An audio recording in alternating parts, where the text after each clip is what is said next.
Hello and welcome to Papa's Rwanda show. I am Angel Uwase, your host. And as you all know, our country is facing a very big problem of drug addiction, especially in the youth. The rates are very high. But today we have a very good guest who is going to talk to us about addiction and how and what are the steps to the recovery journey. So he is an occupational therapist, and he is a program director at Teen Challenge Rwanda, which is a faith-based rehabilitation center, and he's most importantly a recovered drug and alcohol addict. I welcome you, Teacher Denis Akandwanaho. Thank you very much, Angel. The pleasure is mine. Yes, thank you for honoring our invite. Thank you. I'm humbled and delighted at the same time. Yes, I would like to first of all try to tell us more about Teen Challenge Rwanda. Teen Challenge Rwanda is a faith-based rehabilitation center. We are based in Kamonyi in Rienzi. We have a small place where we receive people that are fed up of that lifestyle of alcohol and other addictions. And we rehabilitate them. What is different with us is that we use a faith-based approach. We know that it's not just one habit, and we believe that addiction is actually a spiritual problem. That is one major area that we look at, and that the only solution can only be by the power of God. Yes. So we have people there, they spend 12 months with us, and we teach them and enable them to get out of that bondage. Deep. That is very deep. So, Teacher Denis, why a therapist? Of all profession, why a therapist? Actually, honestly, growing up, I wanted to be a doctor. Yeah. But I didn't get good grades, so I wanted to be at least something in that field. And occupational therapy happened to be one of those upcoming fields in medicine in our region here. So I was anxious to know what is this new course, and I had an opportunity to be among the first Rwandans to go for that course. So I gave it a go, and I don't regret. It's a good course. Yes. Of course, it helps me to serve people. What has always been my purpose. Yes. Yeah. Many people are wondering about this our topic, because many people don't really understand what is an addiction. What if I drink like 1 or 2 glasses of wine or 1 bottle of beer, am I addicted? People don't understand. There's so much confusion around addiction. Can you please, like a specialist, can you please help us understand what is an addiction? An addiction is a habit or an activity that you do. Maybe sometimes we are quick to think of drugs. Yes. But it's more, it goes to behaviors, it goes to habits that are otherwise harmless, but because of tolerance and dependence, you end up they end up having a negative impact in you. In that, if you used to do it once in a while, but now you do it out of compulsion, you know very well that this thing is doing more harm than good. The negative effects are more than the positives, but you still can't stop it. Yeah, so that is basically it. The compulsiveness is the one that defines most addiction. Because if you were able to, you would even stop. Yeah. Yeah, meaning the key is there, the inability to stop. To stop. The inability to stop. Yeah. Okay, thank you so much on that. For clarifying the confusion, because many people are confused around addiction. How will I know I'm addicted? If I just love like drinking beer, am I addicted? Things like that. find, yeah. You know, it is very tricky to explain because it varies from person to person. Yeah. But one thing for sure is that it grows. It grows. So it's better for you not even to try, especially with drugs. So you begin when you can handle it, but keeps growing. And if that's why I talked about tolerance. By tolerance, I mean that if you've been taking one bottle, it's just a matter of time before you take two. And before you know it, you need two. Two are not enough. And before you know it, many, there are now many. So that is the tolerance bit. Your body gets used to it, that keeps asking for higher doses or more time indulging in that activity. And also the other bad thing about it is the dependence bit. Some of them is that once you don't get it as you used to, even if it is once in a week, the moment is you get the withdrawal effect. Your body asks you for it. You feel anxious. You feel irritated. You feel something is missing. You lose your peace. Yeah, so it keeps growing. Yes, you may say it's a beer or two, but are you taking more? Are you graduating from 1 to 2? Are you starting harder? Like liquor, you started with beer only, but now you're graduating to spirits. So that already shows a trend towards addiction. Yes, that's solid. You see, you mentioned about losing your peace. So the moment you lose your peace, you must immediately know something is wrong. Yeah, you already know that's a telltale sign that you're losing control somehow. Yeah, you're losing control. You don't have any control on this thing particularly. Yeah, sure. Yeah. So here if you just joined us, we are here with teacher Denis Akandwanaho, who is an occupational therapist, talking to us about the steps of recovery. Tell us more about these steps. What are the steps to the recovery journey of an addict patient? When it comes to recovery, because people get addicted, because each one is unique. So your path to addiction is unique from person to person. And the path to recovery is also unique from a person to person. But from school, what we studied, I know this from school and, as you said, also from experience. But for someone out there who would want to take notes, write down these things, I can just give you a general picture. There are people who did research about it. I think it's Prochaska and Clemente, that's what they are called. Those in the field of psychiatry know them, or psychology. And they generally give us a picture of recovery from addiction. And there are about five stages, or 6. It's a circle. So it is, I'll try to explain, but I can outline them first. There is pre-contemplation, contemplation, and then there is planning, and then there is action, and which is implementation, and then maintenance. And then after you maintain, you can terminate. But sometimes when people maintain that soberness, they relapse. Yeah. So that is another one. So in pre-contemplation, basically, is the time where, as we said, that people are seeing that you're starting to have issues. You're no longer productive, or something has changed in your personality, but you do not realize it. Contemplation means thinking about it.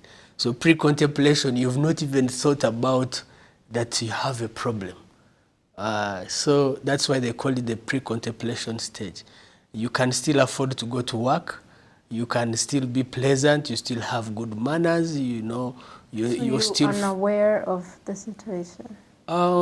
Really, even those who are in pre-contemplation have types. Some people just are aware, but they don't care. Yeah, they really don't want even to bother to seek help. Some people are aware, but they don't want to be told what to do. They say, you don't have to tell me. Because one characteristic about addicts is that they are so self-centered.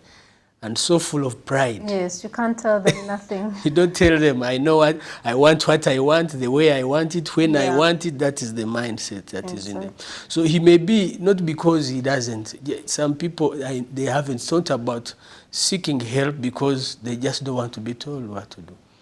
Or some people, they just want to justify their actions. Yes, but what do you think is the reason why someone doesn't want any outside help? That is the tricky bit, you know. It is the only condition, they call it a disease. I prefer to differ sometimes, but it's the only disease that convinces you that you have no problem, yet it is slowly eating you away. And internally, you know, you have an issue. Yeah. You can feel it, but you don't want an ulterior person coming to tell you anything. Yeah, you know, we all began saying, I can't be like the other. I can't get hooked. Yes. They tell you so and so is hooked. You're like, why do you compare me with other people? I am unique. But time comes when you realize that you're not so special after all. You're as vulnerable as anyone else. And that's when now you enter the contemplation stage. So the pre-contemplation, you have not even thought about seeking help, or even that you have an issue.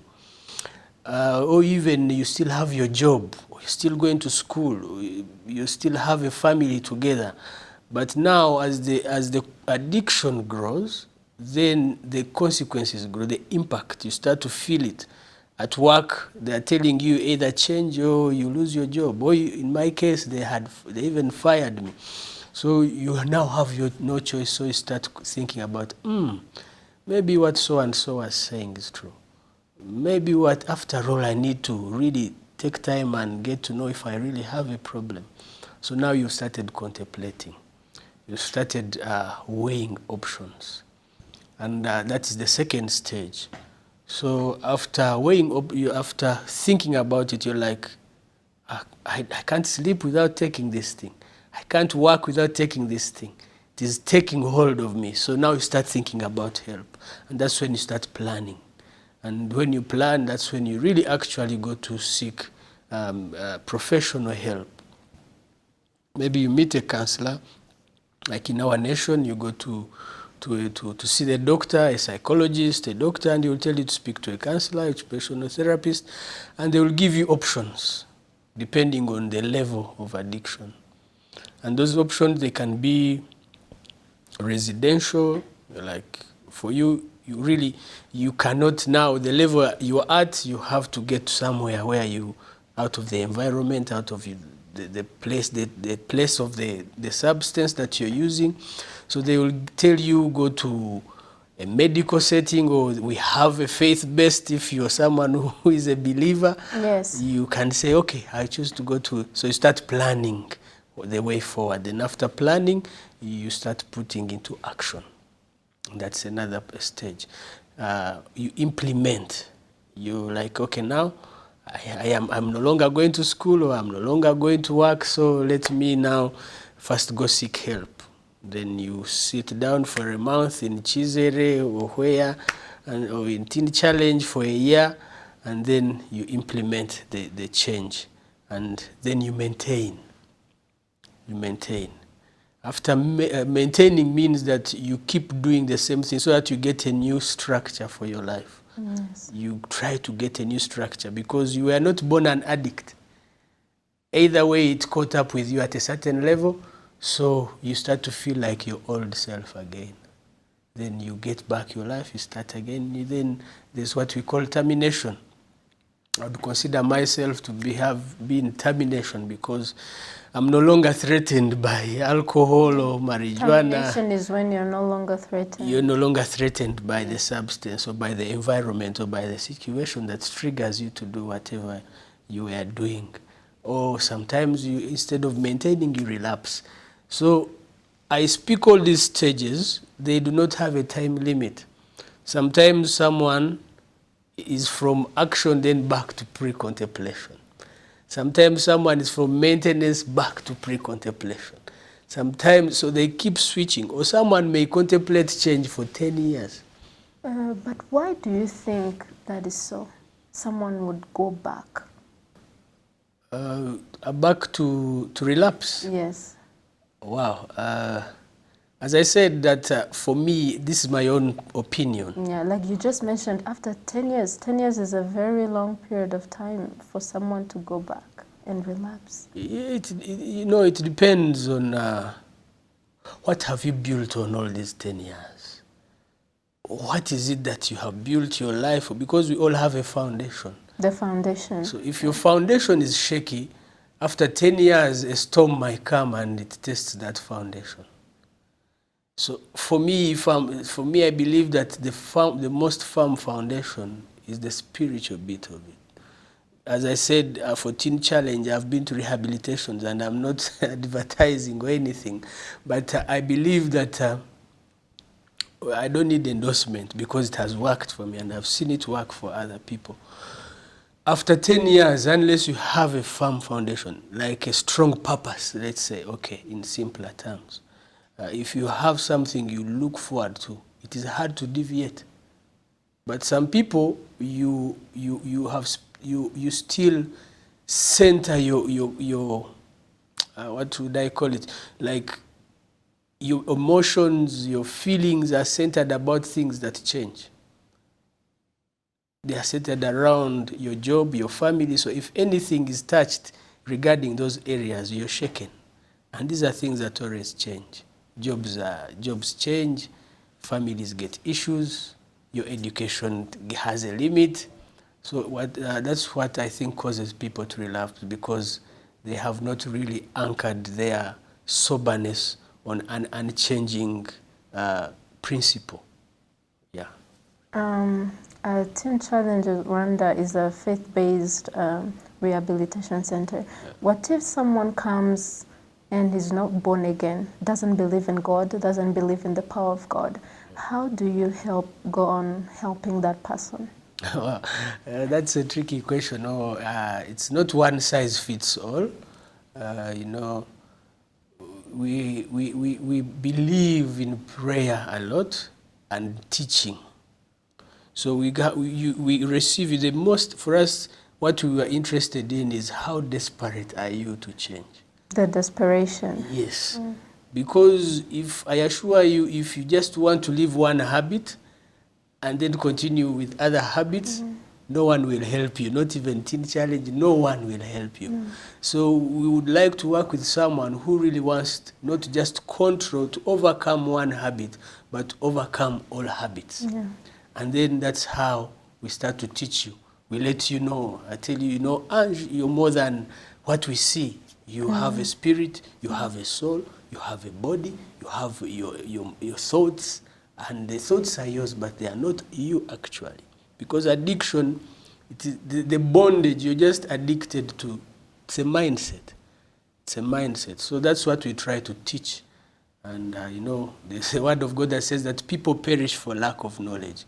So the more they teach, the more they hear testimonies, the more they interact and see the environment of opening up and love and care, they get slowly by slowly, God touches them and they finally surrender to God. Basically, it's centered on how bad you want to get well. How bad do you want to get well? So you understand, especially the youth. Yep, the youth, it's usually they think they still have a lot of time. Yes, because most of these young men and young ladies, they go because of the pressure of the family. Maybe mom wants me to get well, dad wants me to get well, and for them, they don't think they have any problem. Now that is the most, I could say, the most wrong motive to seek help. I assure you, if you're doing it for someone, maybe to please your parent or a loved one or a spouse or someone or a boss, you will never recover. That is time wasted, that is money wasted. You really have to do it for yourself. You really have to ask yourself the hard questions. Like, do I really want to get out of it? Is this what I want for my life? Because whether you like it, I may be a young boy, but our life is it's like a journey, it's like a highway. The highway has various signposts. They tell you there are humps ahead, no U-turn. no, this road is slippery.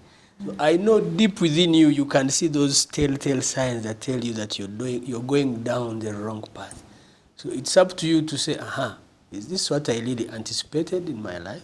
Is this the direction that I'm taking? So it's out of you that you make that U-turn rather than pleasing. I've never seen someone recover when they started with the motive of trying to please someone. It's just a matter of time. You cannot sustain it. Yes, Teacher Denis, I want us to quickly talk about sex addiction. It's very hard to find someone who agrees to having a sex addiction. Why do you think so? Why do you think they don't admit to having a sex problem? I don't know. I think it's just it's the conscience. It's the conscience. People, you have this person they know outside, but you know yourself what you're struggling with, and it's really hard because to break through and say and admit that, you know what, I'm struggling with pornography, I'm struggling with masturbation, I'm struggling with all these filthy thoughts in my mind that are running around. But it is, and usually your thoughts tell you that, man, you're so wasted, you're the only one of a kind, you're only one of a kind. But when you get to hear people open up, then you become bold also to share your story. So most people hide their stories because they don't want to, they don't know, they don't want you to. They feel they have gone so far, they have seen things that are so demonic, so to say. Yes. So they will be like, no, I can't afford. But yeah. So talking about the steps of recovery to addiction, is it the same? For instance, a drug addict and a sex work addict. Are they the steps? Are they the same? Yeah, as I said, they are general because if I'm addicted to sex, most people don't admit because they're in pre-contemplative. They don't feel like there's something wrong because no one is being hurt in the process except them. So until you realize that this thing is affecting me, I get some of my students come with injuries. They have sustained injuries because of masturbating so much. Yeah, then they realize they're like, this thing is getting out of hand. So he's now forced to open up to me because he has something that needs medical attention. So whether it is food that you are addicted to, whether it is sex, whether it is sports betting, there comes a point where I realize I'm spending so much money on shopping which is useless, or this food is affecting my health. So now you start contemplating.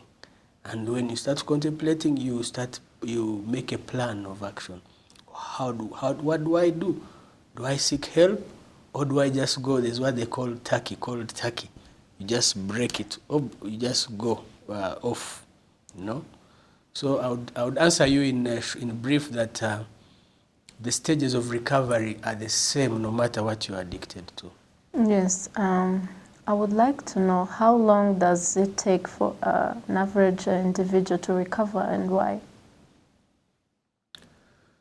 It still varies. It still varies.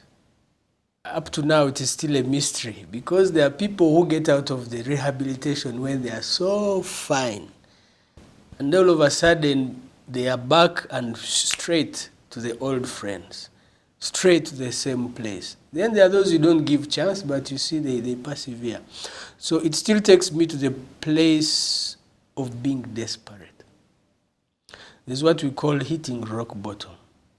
So when you hit rock bottom, there is no other way down. You can only go up. So those people who have hit rock bottom always recover faster. Because they have now surrendered. They are like, I can't do this. I can't handle this. And then there are those who are either facing jail or they are facing health issues. You have to stop or you'll die. Or your life is threatened. Or you'll die, yeah. So that one has no choice but to stop. Exactly. So recovery is dependent on such factors.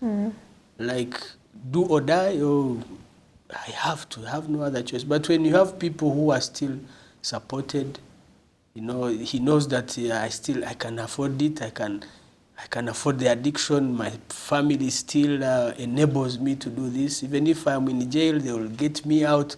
Such people. No, I can even still do my business, do my work. Yeah, I'm still productive at Yes. work. Such people find it hard to recover. But addiction in general, there's no easy way out. There's no easy way out. You have to be able to know that it's going to take you at least 12 months of serious rehabilitation. 1 month, 3 months is temporary. It's not sustainable. So I would say the earliest I've seen is 12 months. Note that there are not people who have made it in 3 months, because it also depends on how deep you had been engaged in it, or what were you using.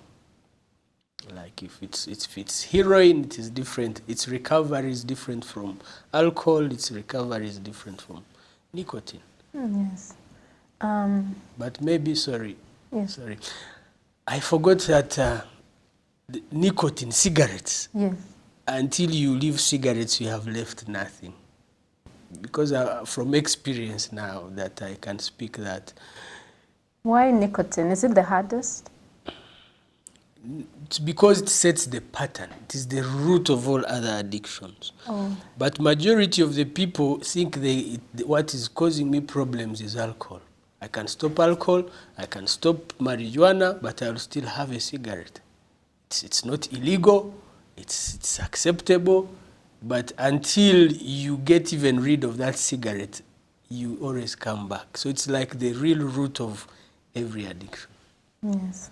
I want to quickly go on a very personal level, maybe, because you have told me that you are a recovered alcohol and drug addict. I want you to share with us a small testimony. How was your journey to the recovery? What are the challenges did you face? Yeah, please share with us a little bit.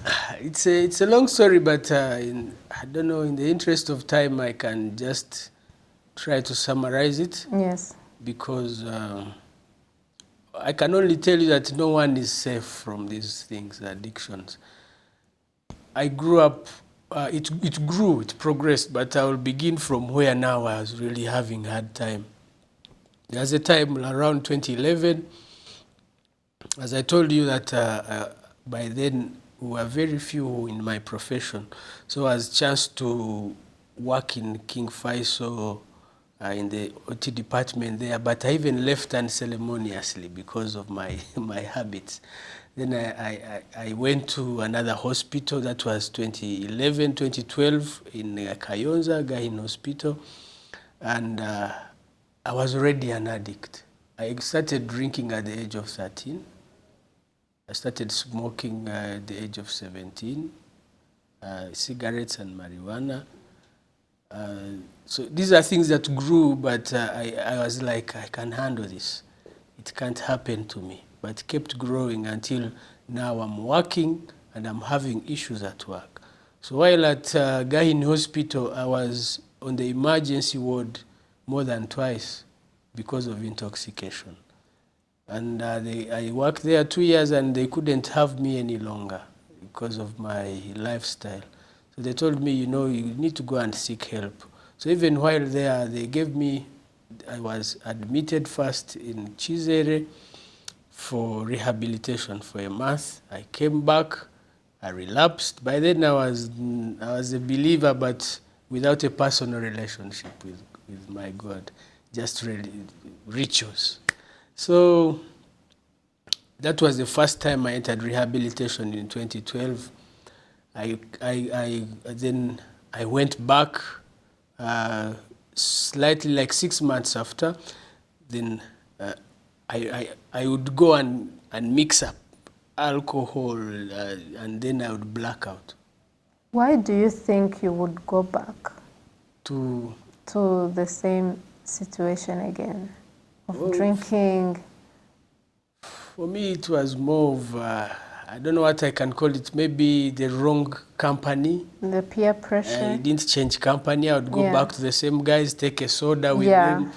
Then before I know it, I'm like, today we are celebrating something. Let me just have one. Then that one becomes, and one leads to another one, to another one. Fall immediately. Then I'm like, I'm already messed up, so what am I still doing? So it grew. I was in and out of rehabilitation. I lost my job. I went, now I was very, very frustrated, you know, at a young age with lots of potential, and now I'm having discipline issues, and people know you all over the place. They know he's a good guy, but he's a drunkard. He's an addict. So it frustrated me, and I really hit rock bottom, and I started using it so hard that it affected my mental health. So I was even admitted in Indera with psychosis. I had broken down, hearing voices, feeling everyone is against me. You know, I had really broken down. So when did you realize now this is serious? From the time, of course, you were saying, oh, let me just take one, let me just take one. But when did you really realize, oh, this is a serious problem I have? I always knew I had a problem, but I didn't know I didn't know how bad it would get. I always knew I knew it, but I didn't have the power within me, the willpower to change. I really wanted part of me wanted to change. But and many people are indulging into this thing. They can't understand how bad it can get. They don't understand. Yeah, you can't know. You know, it starts so easy, but it grows. It grows. Just like a seedling drops in concrete somewhere, but it has life in it, and before you know it, a tree has grown in a concrete, in cement. So that's how it starts, so slowly, but before you know it is deep-rooted. So for me, when I really got concerned was the time I had lost my mind. And I was like, no, I'm the one supposed to be helping people having such issues. They can't happen to me. So I tried now. It was so real. Even up to now, if you tell me the voices you heard or the things you saw are lies, I would call you a liar myself. So that's when I really got concerned. And I would go to rehabilitation, come out, and go back. So at home, I lost relations. At home, they gave up on me. Family, friends, constructive friends. So I was always out there, like anyone who has even never bothered going to school, just on the streets there. So until one day I knelt down and I prayed, just like that. I think it's God's will, but I saw no way out, and I prayed just like Nebuchadnezzar. I looked up, I told God, God, I've trusted my education, my everything, but I have failed to do it. So I admit that I've been proud. Please come through to me. And of course, after that, it didn't just go away immediately, but at least now I felt another sense of peace. So that you were willing to change. I was willing to change. I was willing to give it another try. So I looked for men of God. They prayed with me, and since then I've not looked back. It's been that was 2015. It's now 2021, coming to the end. That's 6 years. Yeah, of soberness. So glad that you recovered. I wanted to talk about like violence. Have you ever encountered in a case of violence, like someone who's having withdrawals, you know, and he intensely wants that drug? Has it been violent, and how do you deal with such cases? Yeah, it depends. Of course, that's what I was saying, that you have to admit that you're not special, because once you don't admit, you will do everything.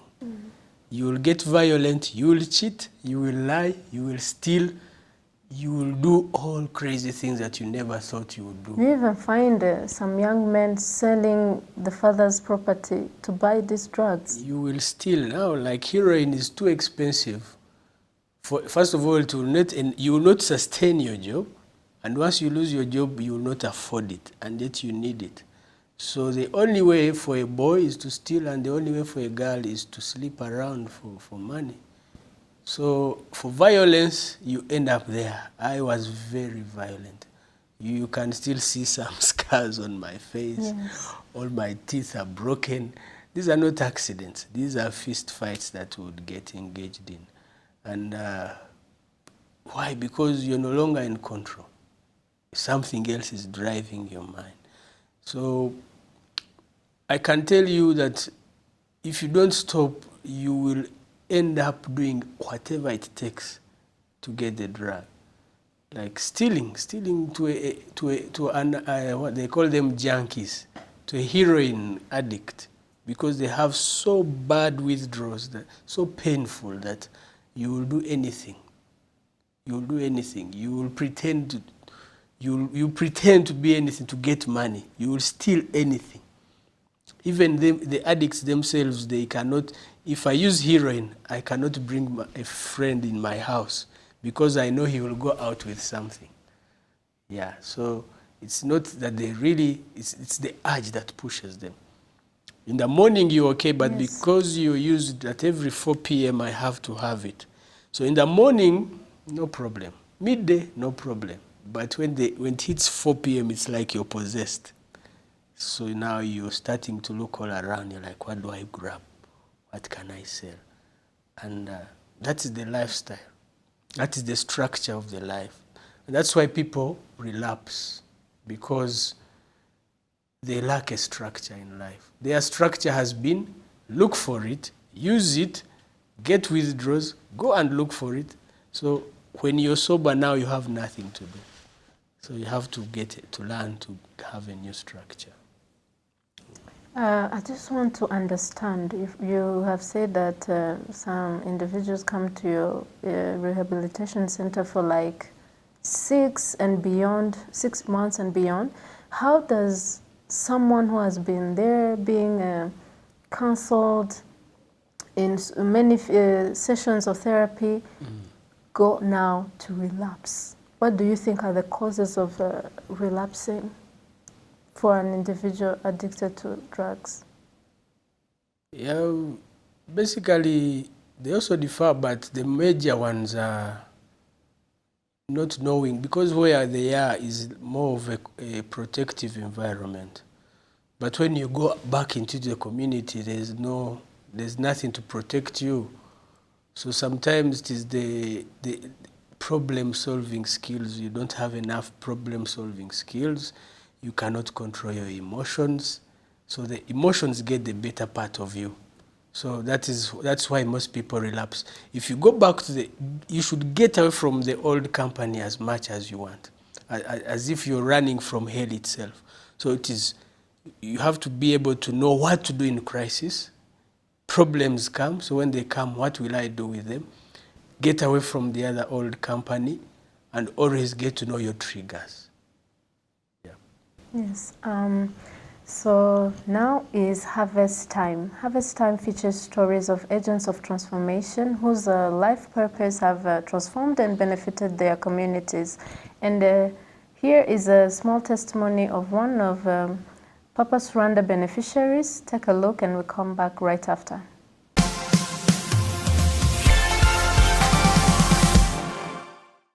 Nitwa Simbuga Jean Bosco.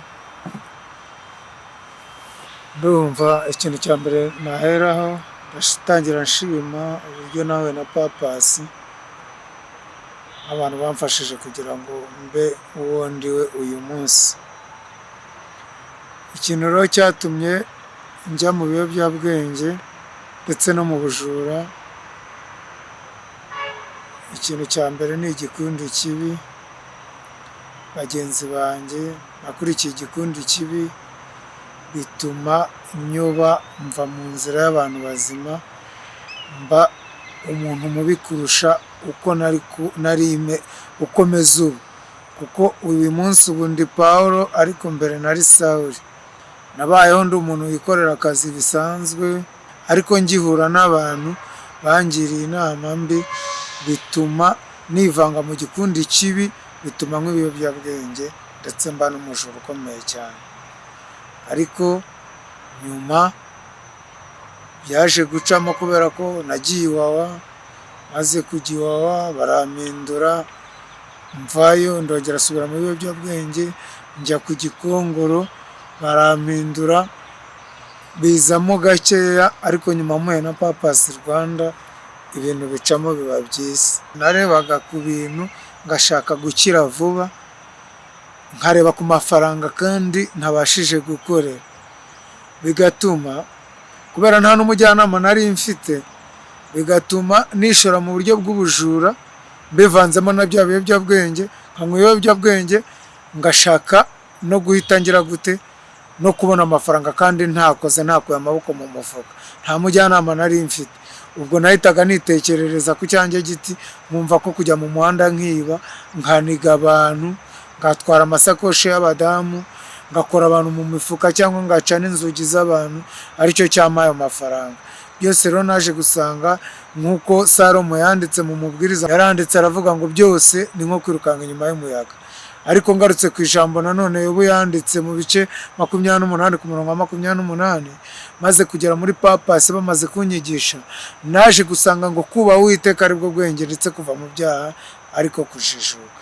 Ubwo rero nafashe icyemezo, uyu munsi ndi tayari, numva ndi umunyarwanda ugomba kubaka igihugu ndetse nkubaka abanyarwanda muri rusange. Nkiri mutoya numvaga mfite intego byibuze ko naba nka mwarimu, gusa wenda intego zanjye natekerezaga nibyo natekerezaga ntabwo ariko byagenze, kubera ko nkimara kwibona mu biyobyabwenge no mu bujura, urumva ibyo natekerezaga siko umugambi yanjye siko sinayigezeho. Maze guhura na Papas Rwanda, na mbere yaho ntaranahura na Papas, nagerageje ikintu bita gusenga Imana, bituma nza kuba umuntu ukomeye cyane muri bagenzi banjye, kuko nabaye umubwirizabutumwa. Uyu munsi mfite impamyabumenyi ya pasiteri, ku buryo mfite ububasha bwo kwigisha bagenzi banjye, ndetse n'uyu munsi bari mu biyobyabwenge bakaba bavayo. Uyu munsi usibye na bagenzi banjye bari mu biyobyabwenge, n'abanyarwanda nabigisha kubera ko hari abana babo bakiri mu biyobyabwenge, hari bagenzi banjye nasizeyo bakiri, hari abari mu bigo ngororamuco bakiri, hari abari Iwawa, hari abari muri transit center zo hirya no hino. Abo bose turaziranye, twagiye tubana mu buzima. Uyu munsi rero numva icyo mfite nta kibaha, nk'uko Petero na Yohana ngo bajya ku irembo ryitwa ryiza, niko Bibiliya ivuga ngo ikirema cyarabasabye cyabaga ku irembo ry'urusengero, ngo baravuga ngo mu izina rya Yesu nta feza n'izahabu dufite, ngo ariko icyo dufite turakiguha mu izina rya Yesu. Nta kindi rero bakoze, bamuhaye icyo bafite, maze basaba Imana yo mu ijuru ku mbaraga yari yarabahaye, baramukiza ahaguruka ku irembo aho yasabirizaga, agenda ashima Imana.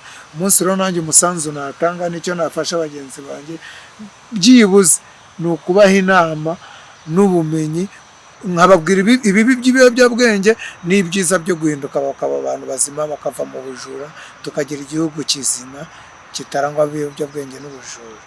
Ikintu navuga cya mbere cyatumye mfata icyemezo, umunsi umwe nari mfite mugenzi wanjye, twabanaga mu nzu, twarongoraga inda imwe turi babiri. Mugenzi wanjye aza kugira ibyago arandura, njyewe sinandura kandi twararongoraga umugore umwe. Igihe kimwe nimaze kwipimisha, nabwo nipimishije ntabitekereje, kuko icyo gihe ndabyibuka nari ngiye muri transit, bagiye kuntwara Iwawa barampima, bampimye sanga ndi muzima, kandi we bamupimye basanga ararwaye. Bita ntekereza ko twarongoye inda imwe, ariko Imana ikamba hafi ikandindira ubuzima. Icyo cya mbere cyatumye mfata icyemezo, ndavuga ati wa Mana, numfashe ukantabara wenda nkava n'iwawe, ntabwo nzongera gukora igisa n'iki ngiki, ahubwo hari intambwe nzatera kugira ngo mbivemo.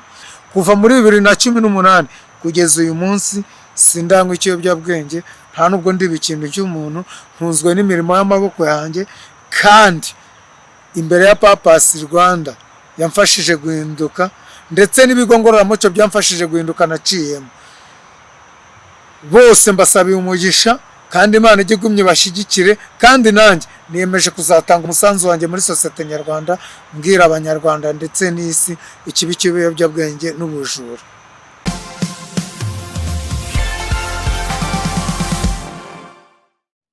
Welcome back, and thank you for all your advice.